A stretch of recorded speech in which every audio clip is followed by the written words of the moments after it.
Ladies and gentlemen, good evening. My name is Joe Howard, President of the Royal Alberta United Services Institute.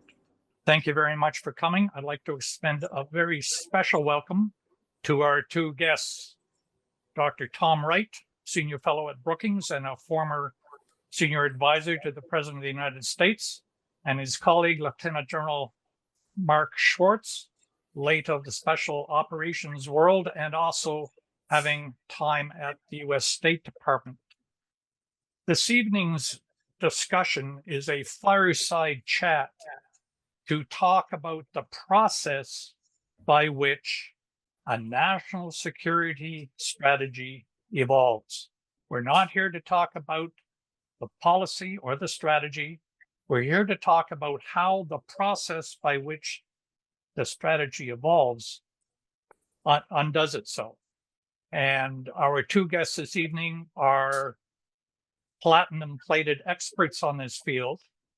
And I would like to begin our fireside chat by just asking our guests, and I'll throw the floor open to you, who is on the team that starts to build this process? Before you got a process, you got to pick a team. Mark, you've picked teams all your life. Thomas, so have you. How do you pick and who do you pick? The floor is yours. So I'll speak from a defense perspective. It's great to be with everyone this evening. So first off, you certainly want, I would say, some of the technical competency that you want is someone who is steeped in writing policy, who has done strategic planning, because you don't really have the time to start and really train individuals on how to go through this process, the national security process, and who has an understanding, particularly, of the whole of government.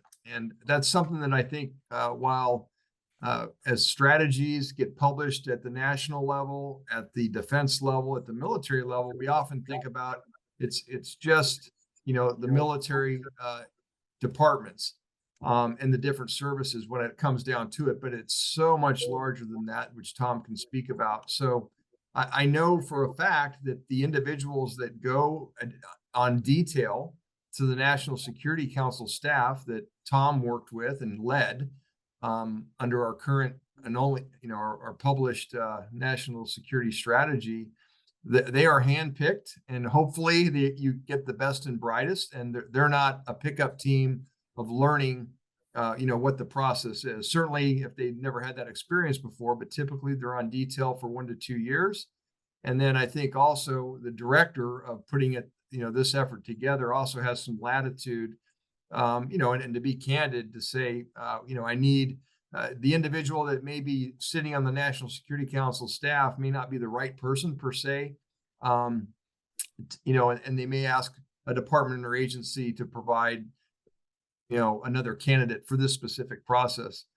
Lastly, I would say that collaboration and really concurrent planning, not parallel planning, is vitally important. So you want someone, for instance, you want somebody out of the Office of the Undersecretary of Defense for Policy, and who's ideally a career civil servant or someone who's got extensive experience representing that department, and the same with all the agencies working with, under the leadership, in this case of Tom, to make sure that you're working in collaboration and concurrently, while ultimately you're going to have to develop a defense and a military strategy to support that underpins the overall NSS. So I'll pause there and over to Tom for his expertise. Thank you, Mark, and it's great to be here. Thank you so much for having me and having us, and for having this discussion, which I think is very well timed, because it's possible the National Defense Strategy will be out next week. We don't know for sure, but today you might have seen a news story that Secretary Hegseth called back all admirals and generals from all over the world for a meeting in Quantico, which is a very unusual, some would say, not a very good sort of idea. But the speculation is that they're going to launch an NDS and sort of give the hard sell for why the US should focus more on the Western Hemisphere and homeland defense. So we'll see, but the timing I think is good. Then I would say the national security strategy, which I was responsible for in the Biden administration, is a congressionally mandated strategy, right? It's been congressionally mandated since 1986. It's technically every year, but in practice, it's every 4 years. So every term, a president has to give a national security strategy. And what is that? It's basically the administration's theory of the case or worldview for how it's going to, protect American national security interests and for America's role in the world. The national defense strategy, which is, setting priorities for the Pentagon, also comes out every 4 years. And I think that there's quite an interesting difference on process. You asked about process. It's a very interesting difference in process. And Mark may be able to correct me on this, but my understanding is for the NDS, there's like 100 people involved in the drafting. There's a very large team. There's people in the different services all feed in. There's a lot of different meetings. At the National Security Council, there's probably one or two people responsible for the drafting. And then obviously the National Security Advisor might be quite involved, as well. So we actually had a pretty tight process. Now, there is a consultation part where you would talk to all the key stakeholders. And once you have a draft, there's at least one, maybe more than one interagency meetings, like a deputies meeting, potentially a principals meeting to go over the draft. But I would say there's an interesting tension, in the process between having it be inclusive and having it being, digging into the interagency and having everyone have a say, and actually having something that's sort of interesting and says what the president believes, right? So, because people like to add their bureaucratic equities, and they also like to sand down what is said, so it's sort of safe, right? So it's sort of bureaucratese as opposed to something sort of clear. And so I think everyone struggles with that. And I can talk about how we did that, but I think most drafters of an NSS spend a lot of their time trying to beat back the inputs from the interagency rather than fully solicit and integrate them. Obviously, you want it to reflect the interagency, but you also want to make sure that it really is in the president's voice and articulates his worldview. We talk about the chief executive, and I read your 2022 document, great, especially the first 13 pages, which I would commend to everybody. Great stuff. I had a quick look at the 2017 NSS, and I sensed that there was greater input from the chief executive in the 2017 version as opposed to the 22 version.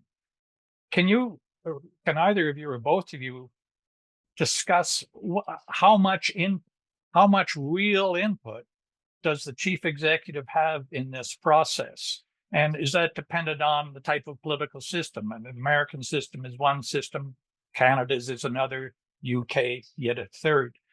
We're interested in the dialogue between where this all starts, which is the corner office, and what kind of dialogue the drafters have with that corner office. I can start on that if you like. I mean, you mentioned 2017, which is interesting because the 2017 National Security Strategy, I think, was quite a coherent strategy that said something interesting. It said that great power competition was sort of the organizing principle of US foreign policy, and we had to move beyond the wars after 9/11. And it really focused on China and to some degree in Russia, but especially China. And what was interesting about that document is President Trump, I think, I don't think he really was involved. I don't think he really was aware of what was in it. And I'm not saying that to be frivolous or poking fun at him, but in his remarks introducing the strategy, which if you're interested, you should read, he basically lays out a whole worldview that is totally at odds with the actual document, right? And he talks about border security and allies ripping America off and At one point, he mentions China and Russia, but he says, and we need a great partnership with both, right? Rather than we're strategic competitors, which is the message of the document. And I think the reason why the people who wrote that did it in that way, led by the National Security Advisor at the time, H.R. McMaster, and Nadia Shadlow, who's a scholar, I think, at the Hoover Institution, who's very smart and I think wrote a great document. I think they were trying to articulate sort of a conservative internationalist theory of the case that administration officials could use to orient their policy because they wanted to compete with China and they thought that was the right thing to do. But it's an interesting exception to the general rule, that the document does and should reflect the views of the president.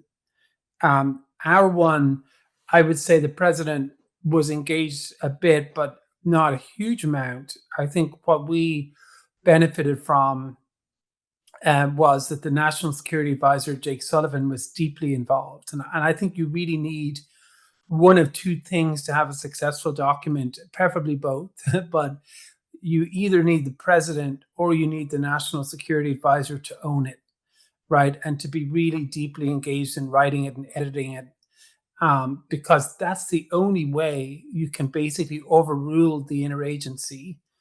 And if people want to add a lot in or to sand something down or to compromise, the old story about a horse designed by committee is a camel. Like if you want to avoid all of that, you need a principal who can basically say, this is what we're trying to accomplish. Like as a drafter, as a senior director, I could tee it up, but I couldn't basically drive it through the bureaucratic process, right? I needed top cover from the principal. And we were lucky to have that, as did in 2017. Obviously, National Security Advisor H.R. McMaster was deeply engaged. Is there a temptation to try to read into the chief executive's mind? He says this, but what I think he really means is that. And is there a risk of trying to read between the lines? Yeah, I'll answer that and I'll turn it over to Mark because I'm sure he's thoughts on all of this too. I mean, I think there is a risk of that. I think you have to be pretty disciplined. I'll give you an example. Like when I came in a little late, I didn't join right at the beginning, but I came in early 2022. And one of the contentious issues, I would say, in the document was this concept of autocracy versus democracy, right? So as you all, I'm sure, remember, President Biden would always talk about autocracy versus democracy, often off the cuff, which is a sign that he really believed it. He would constantly bring it up. I think it's safe to say that was not a very popular concept in many parts of the administration amongst his officials, right? So some people would say, well, what about Vietnam? Or what about Egypt? We want to work with them, or this is overly simplistic vis-a-vis China. And I think there was a temptation to basically either leave it out, right, or try to, downplay it to the point of meaninglessness. And I think one thing we did that I'm proud of is that I think, some of us made the point that, look, this is what the president really believes, and our duty is to basically make the best case for what he's trying to do with this. And, we pointed out that, yes, he really believes that, but he also believes in diplomacy with China, like not partnership, but talking to China. He also believes in partnership with Vietnam and others that share the general US view of international order. And so we tried to put that in and show that it was really the layering of revisionist foreign policy on top of autocracy that was what he was talking about, which I think is accurate. But I think you do have that challenge that you need to try to, you want to move the needle. You want to move the needle a bit, move the debate forward, but you also, want to make sure that it is very much reflective of his views and what he is trying to accomplish. Mark.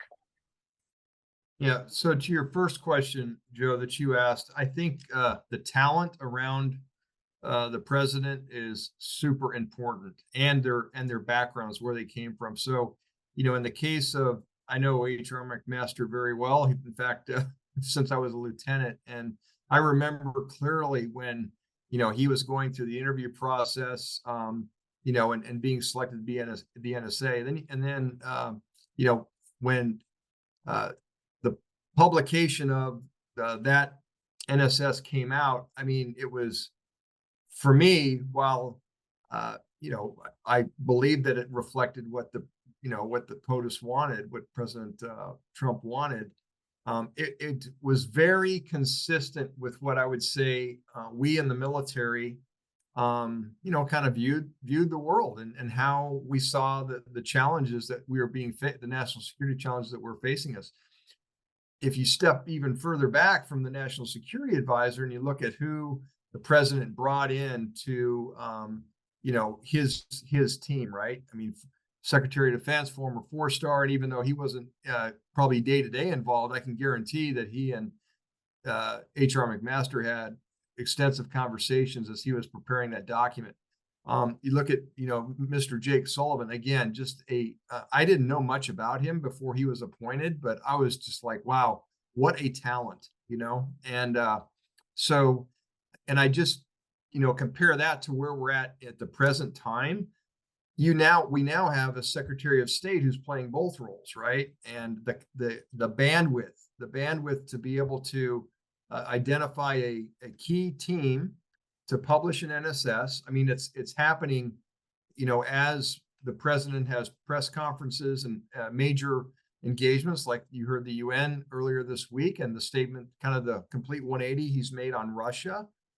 I think his national security team are catching up sometimes with, kind of his views on things, and it's not a disciplined process as he moves forward to publishing an NSS. And we're going to get probably an NDS put out before the NSS, the way things are shaping up. I mean, that seems to be my view on it. The NSS is published through speeches and engagements that have occurred. Maybe that won't happen. Maybe I'll be surprised, but I really think that talent, that team, and who the president selects to be his national security advisor, certainly the backgrounds that they have, really matter. And so while the last two administrations, Trump 1 and President Biden's administration, again, incredible talent surrounded the president, both presidents. This is different. We have a Secretary of Defense that really has not had the education, training, and experience to take on that role. Not being, critical. Those are facts, and that's going to matter big time, I think, as we go forward here. And because every leader of a department or an agency is going to pick their team to bring in, and there'd be a rippling effect outside, I would say, of the military services, because we've got a very disciplined process by which, individuals are selected, not political appointees, right? Except for the chairman. So I think that makes a lot of difference in terms of what is put out, what is developed, and whether the chief executive needs to be very involved, or he has very trusted and experienced experts, career professionals that are working on his behalf. All right. Well, you've been there. You're the man in the middle, and today you are in receipt of an NDS, but you don't have an NSS. Can you realistically be expected to deliver whatever it is that an NDS is supposed to deliver? Or are you always going to be looking over your shoulder saying, geez, I wish I had an NSS to offer some kind of guidance? I don't think so.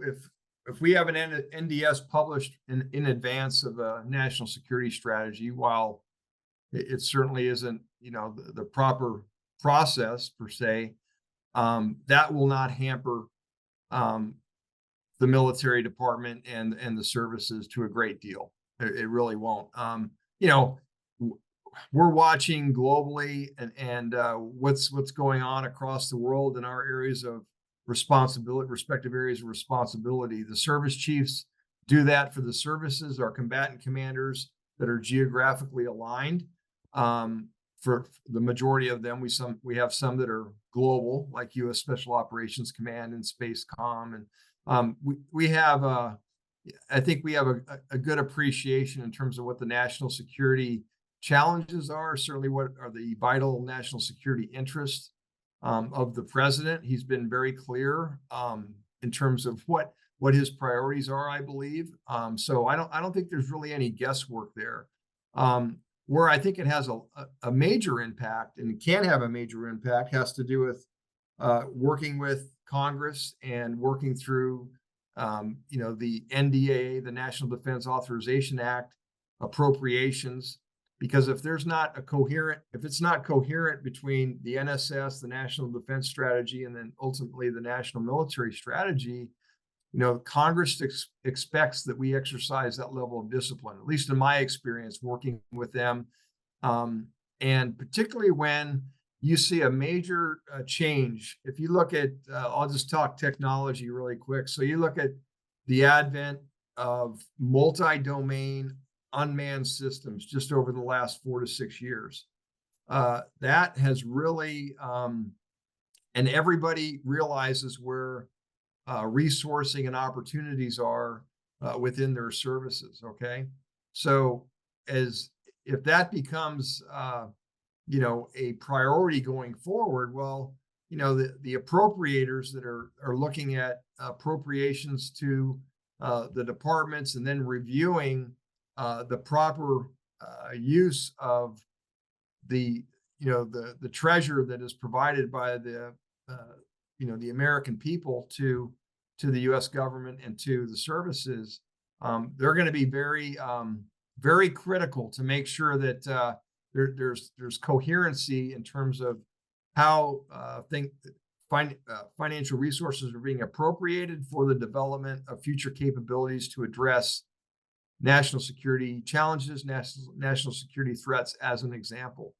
But one last point I'd make. So if you look at, you've seen the last 2 administrations, I think rightfully so, talking about, and obviously our budgets are extremely large relative to the rest of the world. But if you look at the, hundreds of billions of dollars that we're looking to invest in the modernization of our nuclear triad, okay, that's a requirement for the Department of Defense. I would say, regardless of whether an NSS gets published, in head of an NDS, we know that has to be done. That's been a challenge across a couple of administrations, so we know that has to occur.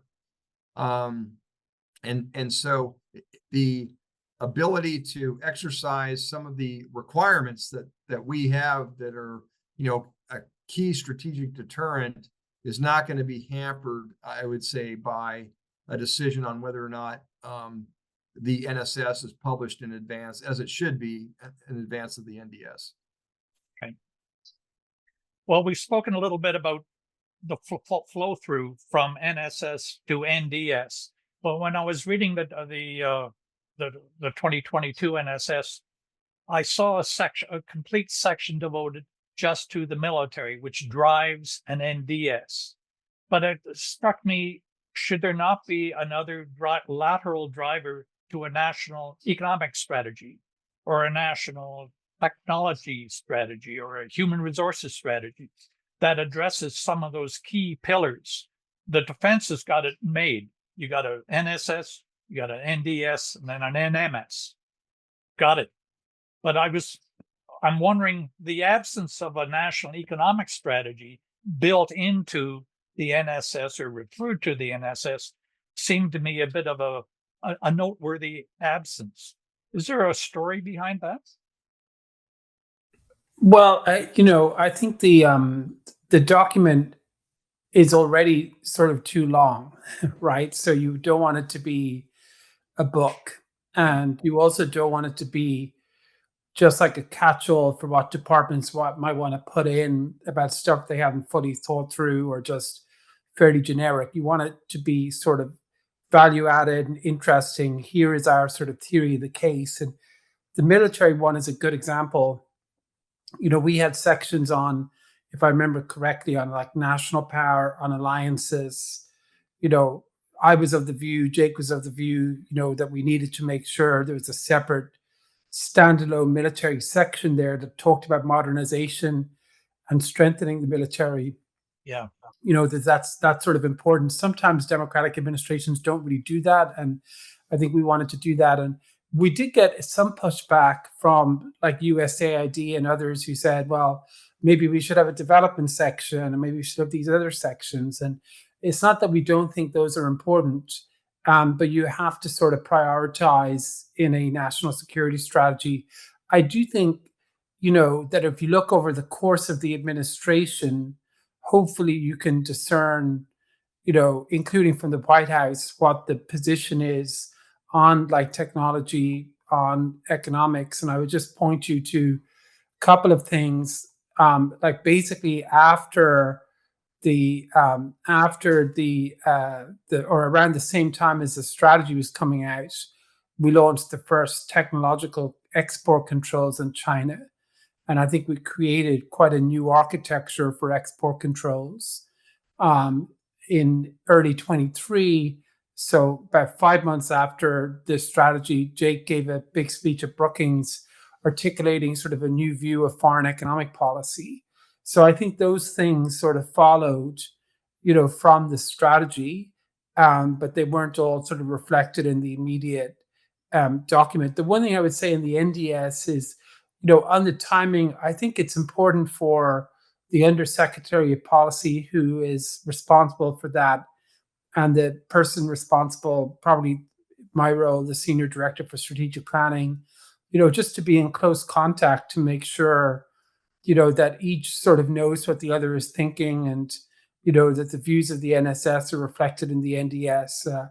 I was particularly lucky in that regard because the Undersecretary of Policy was my former co-author, Colin Call. So we talked a lot anyway.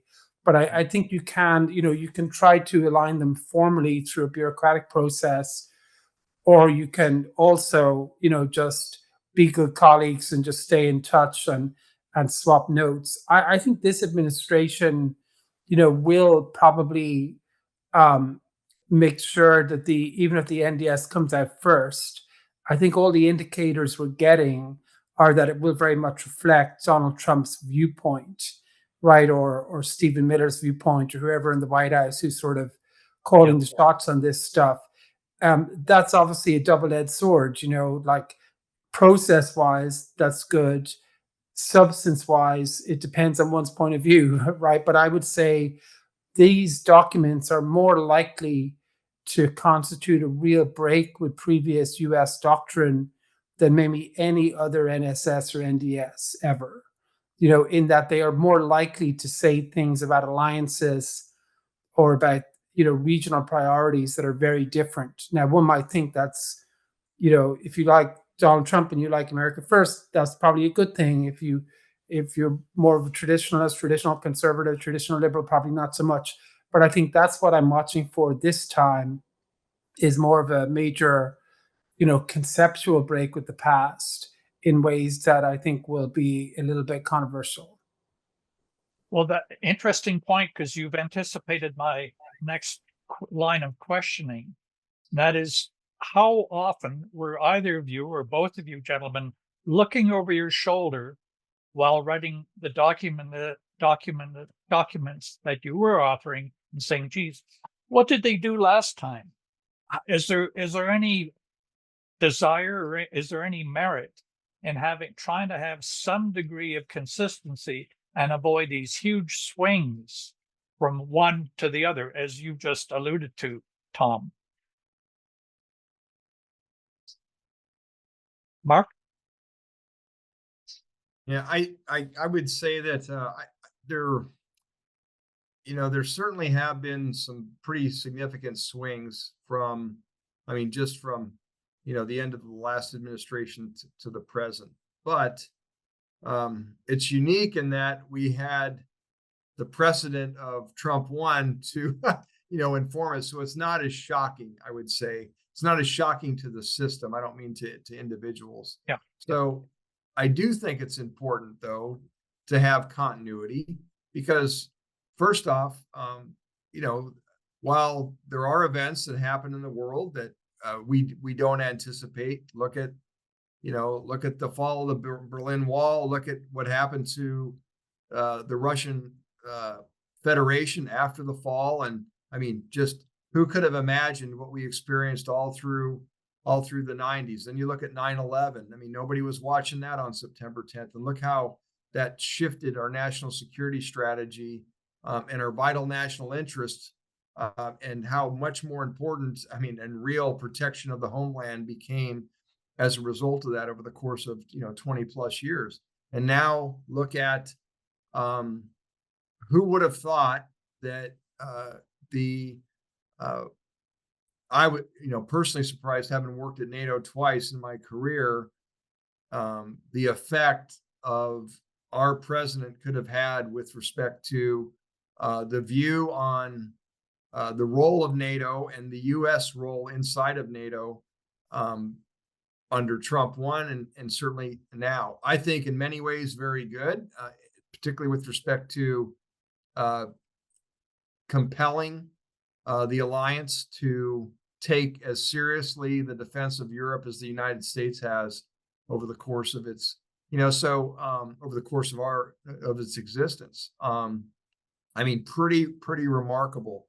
But some of the other saying, now look what happened when we thought that we were incrementally moving out of major conflicts inside across the Middle East. And while we haven't potentially been in ground combat to the degree that we have, based on 7 October 2023, and look what the United States has been involved with in our most important strategic ally in the region with Israel. And so I would just say that one thing that's taught me and informed me is that strategic agility is extremely important, and you can't resource for that, but you have to be flexible across, certainly within the Department of Defense, to be able to assess what's happening strategically, being able to define the risk with the reapportionment of forces and capabilities, even if you're not in a conflict, and not have a blind spot, with respect to our number one strategic competitor, which is, out there in the Asia Pacific. So, or the Indo-Pacific. So I think that, it's, no NSS is perfect, certainly, and it's not going to capture all the challenges. There's no way you can have that level of forethought, particularly with the strategic environment that we all are participating in now. All nations do. So, but I do think having that foundational document is extremely important, because sometimes crises are short-lived. They're not going to impact or transcend an entire an administration. So I think it's important that you have to be able to maintain your orientation. And I didn't really appreciate that until I got to work at a much senior level towards the end of my career. But I think it's extremely important. And that's why I think those documents, they're not important to younger and, lower echelon organizations. They just aren't. But boy, at the strategic level, from the combatant commands up, I'm speaking defense only, certainly across the services and the joint staff, and obviously the department itself, Defense Department, extremely important. And I would assume the same is true for, commerce, for Homeland Security, et cetera. So I think they're very valuable, because we need to have orientation that informs resourcing and appropriation. So I think they're key. Tom? Yeah, I agree with that. I would just add that I think as a drafter, I think you want people to not just like the document, but say that it says something, right? And says, makes a contribution. And I think there are two things from the history, the documents, from the 90s on, that I think two traps to avoid, right? One is the document doesn't really say anything. It's sort of sanded down to the point that it basically sounds more like a speech or a press conference or a set of talking points. I would say Obama's first national security strategy was very much like that. 2009, it was basically, you know, written by a speechwriter, like a very influential one, but basically didn't really say anything conceptually different to what Obama had said previously. The other trap is, that you say something quite interesting, but it maybe is too interesting, right? It's like too controversial. And I would say in that category, President George W. Bush's strategy in 2002, with the doctrine of preemptive war, got a lot of attention. His 2006 or 7 one, the next one, was on the freedom agenda. We're going to make the whole world democratic. I mean, those are beautifully written documents, actually, and quite compelling. But, in retrospect, they might have over-egged it a bit in terms of like looking back. So you try to thread the needle. I was definitely aware of the history and of previous documents. I actually think the Trump document in 2017 sort of got the balance right in terms of saying something quite interesting that was grounded in reality. The big caveat there was, as I mentioned, didn't really reflect the president's point of view, right? It was a separate thing, which is a big caveat. But as a document, I think they did quite a good job on saying something sort of important and coherent. I'll let others judge whether we managed to do that or not. I hope we did. But I think that's what will be going through the mind of the officials responsible for drafting it, probably now and in the future. Yeah. So I am the chief executive of the European Union.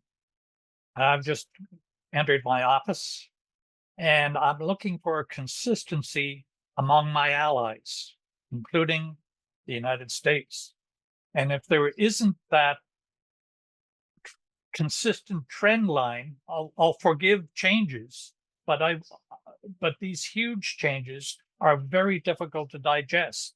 And Tom, in the 2022, and I expect in the 2017 documents, nurturing alliances with allies was one of the vital national interests. But put yourself in my shoes. If there's huge changes from one to the other, I say to myself, how am I supposed to interact with my ally if my ally my biggest ally keeps on changing the arcs of fire? I don't know what to do, guys. Point being, the audience for the documents is not just Congress at the end of the day, to state the obvious, but it's the whole world.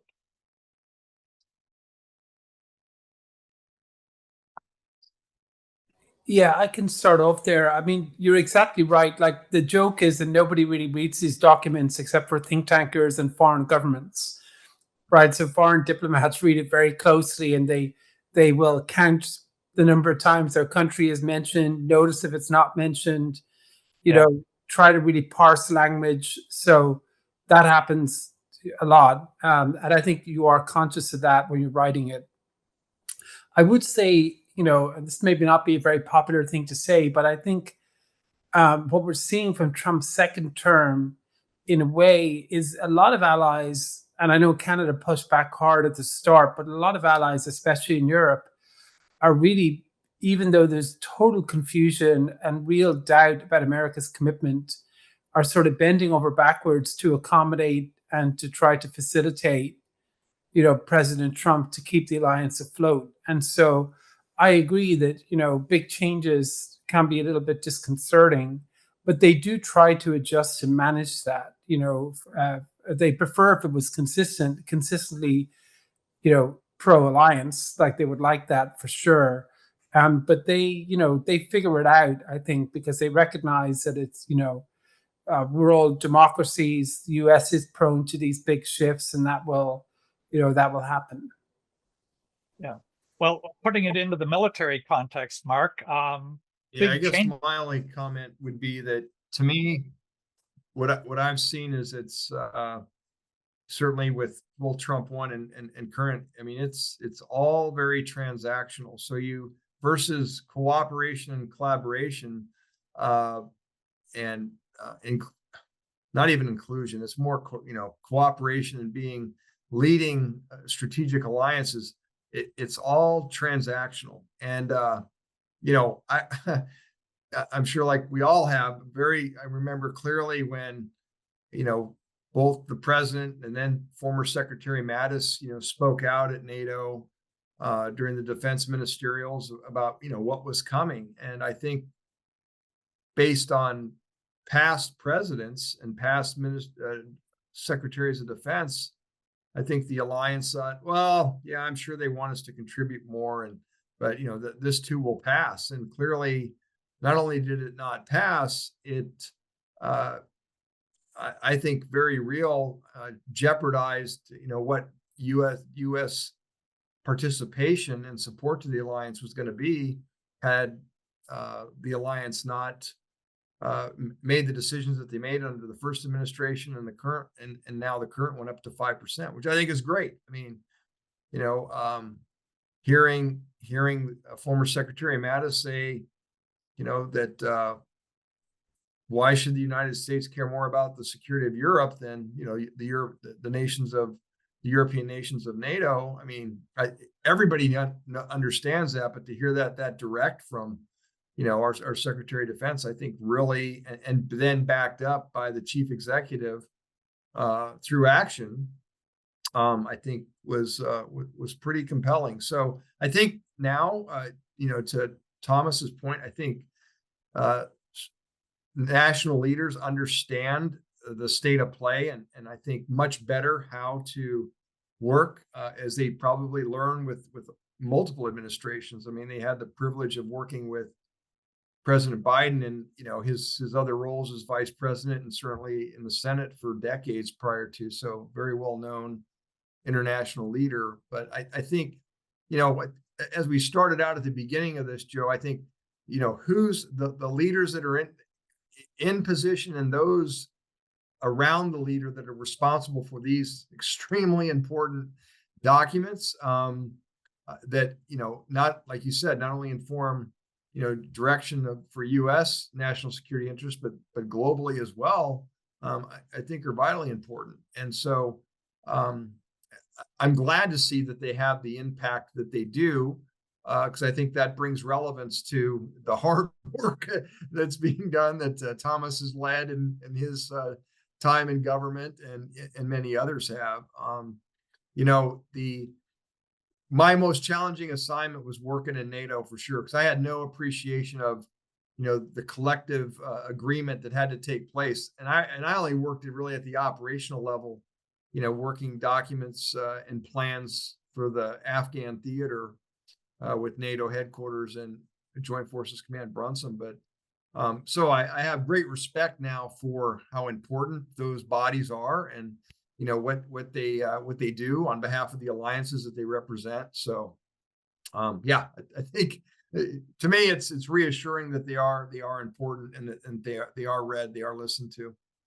Right. Well, I suppose if the U.S. allies are increasing their defense spending, they will pay more attention to the content of the NSS and NDS, because more money is on the table now, and they will at least look for a greater direction. But if I can return to the pure process itself, the 1987 Goldwater-Nichols Act was, I think, the piece of legislation which kickstarted the NSS. Correct me if I'm wrong. I'm not a U.S. historian. But whatever it was, it is now, I guess, mandated by law that there will be an NSS. And I suppose the U.S. fared rather well without that Goldwater-Nichols Act prior to 1987. And if I recall, one of the purposes of the act was to install a Joint Chiefs of Staff. Was that what one of the deliverables was? The other one being, okay, we're going to have this NSS process. Can each of you speak to the case as to whether or not a country should or should not have legislation compelling this kind of, not sunset review, but it will happen every so often? I don't believe Canada has this legislation, which is really why I'm asking. What are the merits and cases for and against? Tom, Mark?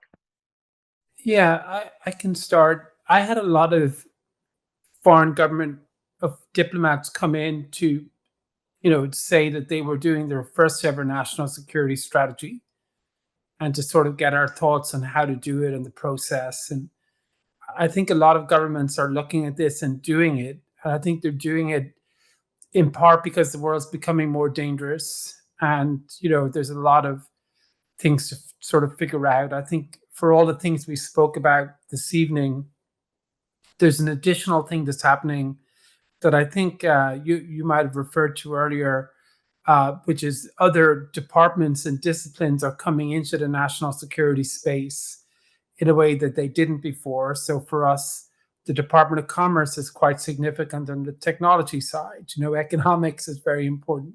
Yeah. And so for foreign governments, I think they're thinking maybe they don't have any process at the moment, and they need a process to try to integrate all that thinking and give guidance. And so they're looking at an NSS or some version thereof. And my advice would be that that's a good idea. I think having a process is good. Going through the exercise is helpful. I think the United States is a little bit unique because the US has a bit more agency than other countries. So there's a bit more discretion on going very much in one direction or another direction. I'm not 100, I don't think sort of the national security strategy of, let's say, Germany or France will change as dramatically, but it's still useful to do. I do say to them, though, that I think there's a couple of challenges they just need to be aware of. One is like, whose document is it? Is it the Chancellery's, the Prime Minister, or is it like the Foreign Minister? Or is it a consensus document for the government as a whole? And my sort of strong advice would be that somebody, preferably the Prime Minister, but if not, then the Foreign Minister needs to own it, and it needs to be their document.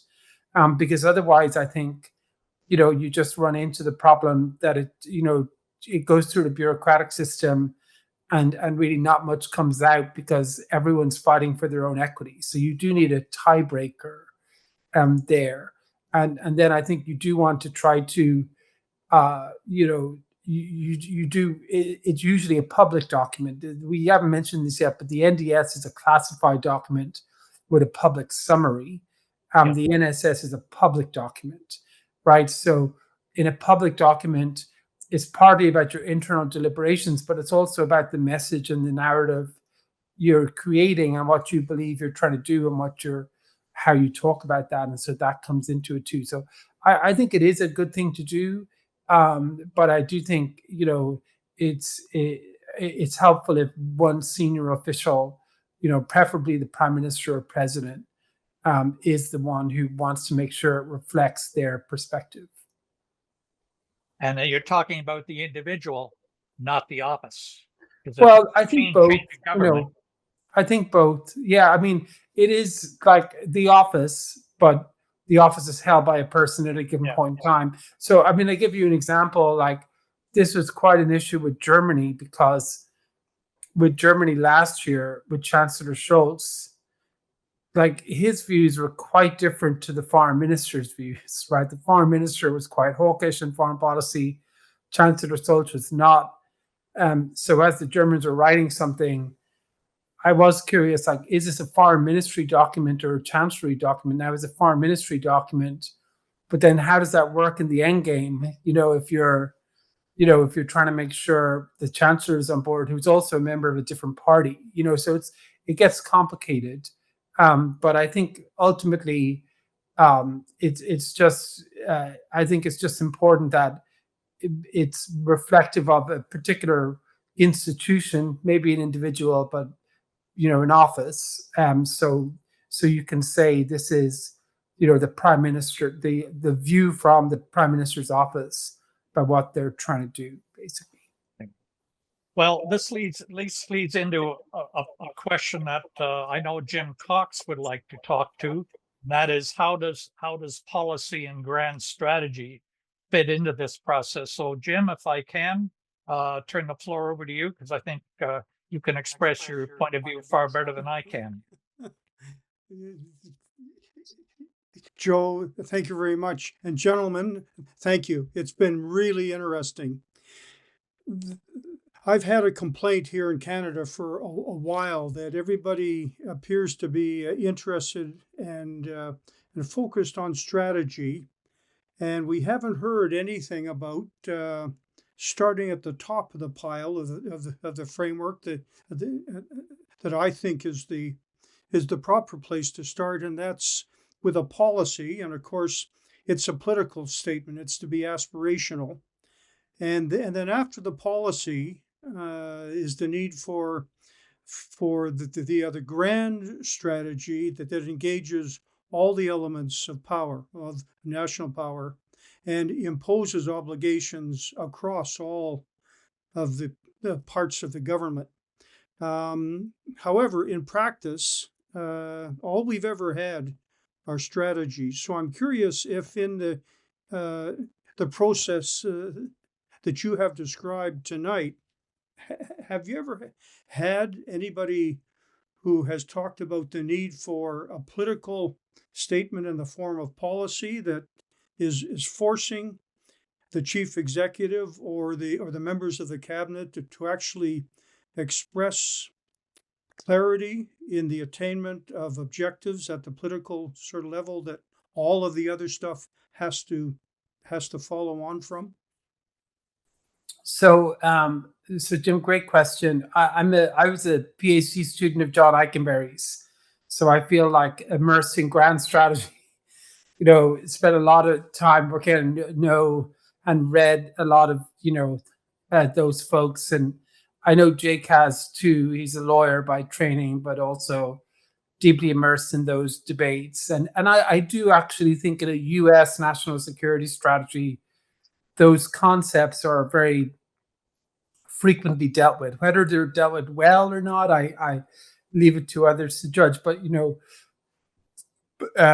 W. Bush talked about primacy. The strategy was seen very much as a unipolar strategy.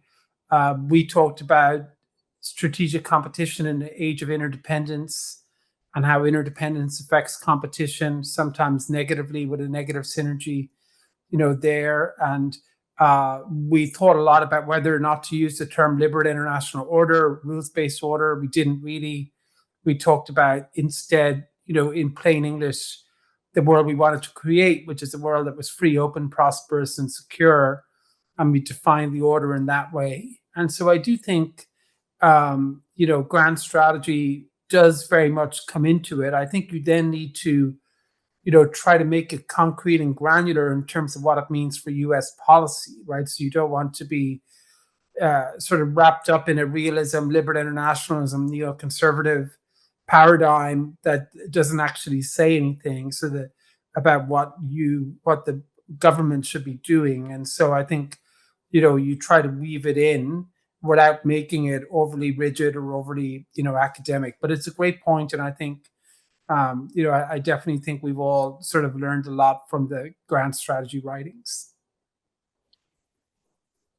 Yeah, what I would say, Jim, is that, so I think it's important to address it, absolutely, but I think the reality of the world now and who certainly the chief or the primary competitors to the United States are, and arguably most of the free world, they don't have to adhere to and don't adhere to what we all believe in, what's the international rules-based order. And so and also, while the United States has historically, at least in my professional life, played a very prominent and often leading role with the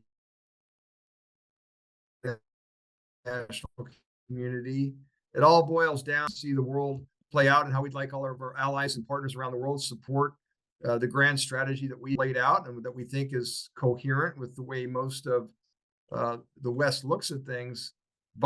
We've lost Mark, but he's going to be coming back. In the meantime, Todd Strickland, you're on the call. Thank you very much for taking the time. I'm just curious from your perspective, anything you can offer or any questions you might like to put to our well, to Thomas, and when he gets back to Mark. Actually, I found this evening fascinating as a current PhD student in history, and as someone who's educated in the States at SAMS. I've got my own perspectives on how the Americans create strategy and the relative utility of having a national security strategy and then a national defense strategy. It's interesting in the Canadian context that we haven't historically gone that way.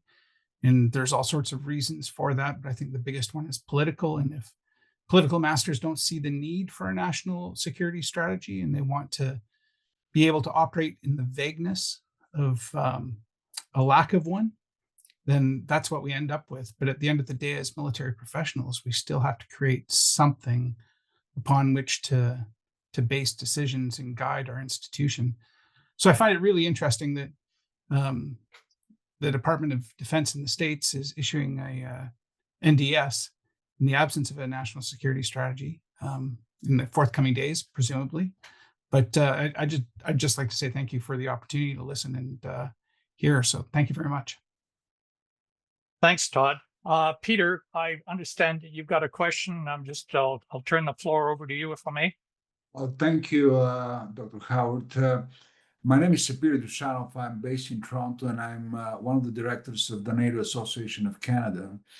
And similar to everybody that expressed their opinions, it's fascinating discussion. And I have been struggling with one question for the longest time. We live in a democratic world where governments, I should say, change every 4 years or whatever. And as Thomas mentioned, we have swings in terms of direction based on the political establishment of the day. And we have to compete with autocratic governments. In the case of China and Russia, where governments stay for a very long time and they can design a long-term strategy. How do we mitigate this lack of continuity in our world compared to their long-term strategy? Do we have a kind of a lack of comparative advantage? Or I'm very interested to hear your opinion, Thomas. Yeah, no, it's a great question. And I think it's a really fair point.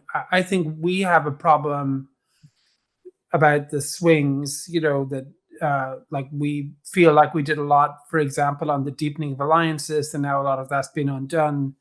I'm sure the Trump people feel similarly about things that we did that they didn't like. So I think that's a problem we have. But autocratic regimes have a very different problem. They have the bad emperor problem, right? Which is if you have, a leader in place for 20, 25 years, as Russia basically has had, and maybe China will end up at being, 20 years or so as well.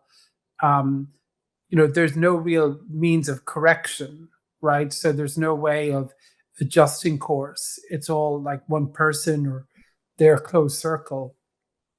And I think between those two problems, I'd probably prefer to have ours than theirs, because, they can make egregious errors strategically that they really can't correct. And I think we're seeing that to some degree with the Russians now, where I think Putin has led them into a very bad spot.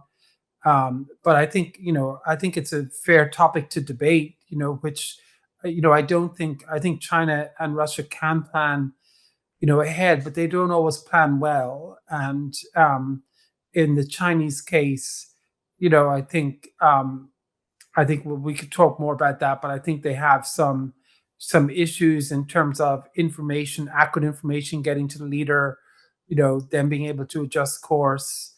And I think, they've been unable to deal with some of the long-term, like our long-term policy and alliances, I think has been a real problem for them. Like that's been a real advantage that we've had. And so we've been quite good at that long-term planning, despite, different administrations changes. Well, that's a great answer. Really appreciate it. Thank you. Thank you. Quentin, I believe you have a question that you'd like to put to Thomas, please. Thomas, thanks very much for everything you've shared so far. It's been extremely enlightening. And you started out the presentation by talking about the difficulties of getting all of the various parties on board. It's a bit like herding cats. So, based on your experience, do you have anything to offer for people going forward in the future about how to build that consensus, how to create some kind of common ground between people? Yeah, I mean, I'm just smiling because my my honest answer to that probably isn't like super politically correct, but I think there's a way. I think ideally you'd have a very good process and you'd have a lot of solicitation of different views and you would try to find a pathway forward. And I think you should do that. But I also think that's not really going to work fully, right? Because if you think about these questions, basically, how can the United States or Canada best cause security for itself? There are legitimate differences of views, right? That people have very different points of view, and there's no real way of resolving those, right? They're just they're beliefs and arguments. They're grounded in evidence, but people can come from different directions. And then on top of that, you have different bureaucratic equities, right? Where different departments, will be wary and will be supportive of different things. I mean, the USAID is going to want more development in there to say everything can be fixed by development. The State Department is going to talk about diplomacy and so on and so forth. So my actual answer is I think you need to listen and get inputs. But then I think you need to sit down with the president and or the national security advisor, figure out what you want to say, and really sort of drive that through the process and be cognizant of what their views are and be definitely cognizant about legitimate opposition they would have to certain points and to try to resolve those. But ultimately, I think you need to, either the president and or the national security advisor needs to be pretty clear, that they want this document to say something, and that, they're going to, push for a certain, for a certain direction. And I think that's ultimately how, because ultimately it is in the US, the NSS is a White House document, right? It's not like a consensus document for the government as a whole. It's the president's worldview. So I think that's but it's hard, yeah, because the natural impulse of the departments and agencies is to add a lot to it. It's the Christmas ornament problem where everybody wants their pet project included, and then everybody also wants to sort of object to certain types of language and to try to sand it down. And you got to resist both of those things. And so what I'm taking away from that is that the process in the States is ultimately going to be driven by the chief executive. It's going to be driven by the president, or in his absence, the national security advisor. Yeah, I mean that's the way it's set up here, because I think that the Goldwater Nichols is like it's a White House document from the president. So different systems will have different approaches. Like another country may have a different approach, and in the Defense Department, it's the NDS is a much more inclusive, bureaucratic heavy process, which is again how it's sort of designed. And so I would not recommend they follow my advice. I think that's like they need to do it the way they do it. But I think for us, I think there is a value in a president like conveying to the public and to the international community, how they see America's role in the world, how they see their foreign policy. We have lots of other opportunities to have, the full view of the bureaucracy and everything we're doing laid out, and, lots of like different plans and document, like we have tons of those. I think this one, has something unique to offer. And that's why I sort of favor the approach I favor. But Yeah, so it has the president's stamp on it. yeah. Yeah. All right. Thanks very much. Two more questions, then Tom, you can take off and go home because we know you're late, it's coming up to 10 o'clock. We got a question from Ruth Jones, who's following up on Peter's earlier point. And Ruth's question, and I'll ask her to put it to you in a sec, concerns the Arctic. And I'm just looking at the 2022 document that you authored. And on the very last, the last item is second last, maintain a peaceful Arctic. Balancing between policy and process, because we are about process this evening principally. Can you speak to how the process might address a particular region, such as the Arctic, as opposed to, and as well as the substantive policy itself? Yeah, sure. Like we definitely had an Arctic strategy. I can't remember if the Arctic strategy was developed before or after the NSS. I think it was after the NSS, but I'd have to check. But what we would have done is, we would have an inclusive process in that we would let people know we were doing it. We would meet with them. They would send us in inputs and summaries of, the strategy and their approach. We would discuss it with them and have questions and come up with a draft, and then it would go back to them, and we would ultimately control it, but they would have lots of input, and so it would reflect what it would reflect very much like what those directorates were doing and how they sort of saw things.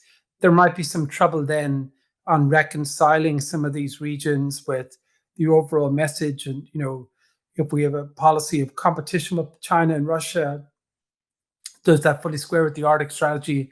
In this case, pretty much it does, but I think that would sometimes arise. But you would work closely with the regional directorates. And Sarah, if you can be prepared to put your question to Thomas directly, because I am not qualified to summarize your question. So Sarah, the floor is yours. Oh, thank you. Sorry, I know that there was sort of more of a focus on the process versus the content here, but just wondering what you thought the evolution was over the last decade or so of changes or similarities in the national security strategy. We talked a little bit about kind of that homeland security focus being a bit more, current, but yeah, just wondered if you had any thoughts. Yeah, no, great question. Thank you.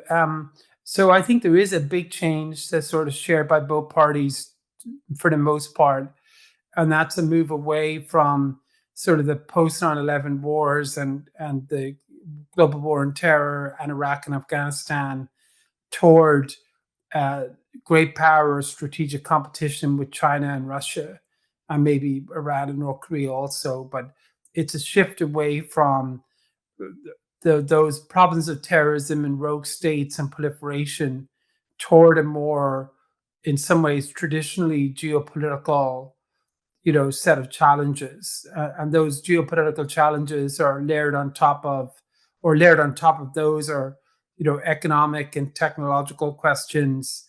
But so much of our document really was through the prism of strategic competition, and so much of the 2017 document was similar, what they basically call great power competition, so very similar to us.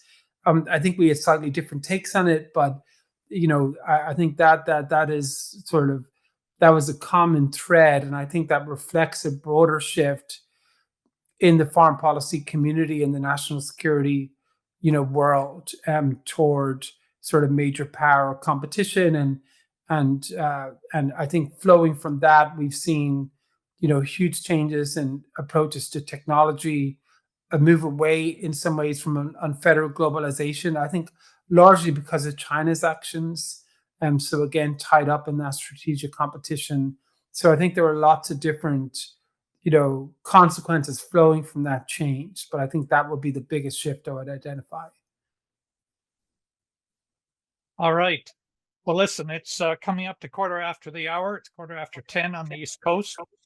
And I think now is the time to say thank you very much to two outstanding presenters. This has been a gold-plated presentation. It really has, gentlemen, and all the credit goes to you. So thank you very much. I hope that our panel in October will take some guidance from what you've been kind enough to present. In October, we're going to be having the same conversation concerning Canada's national security strategy. And hence you guys are the vanguard, if you will, for that. And I am very grateful. So to sum up, on the 27th of October at 7 o'clock, my colleague Clinton Innes will be moderating a fireside chat with Mr. Vincent Rigby, who has held senior positions in the Canadian government, and Todd Strickland, who was on the call earlier this evening. So until then, thank you very much and safe travels. And I hope to see you again this time next month. Thank you. Have a good evening. Thank you very much, Tom. Mark. Thank you very much. Great webinar.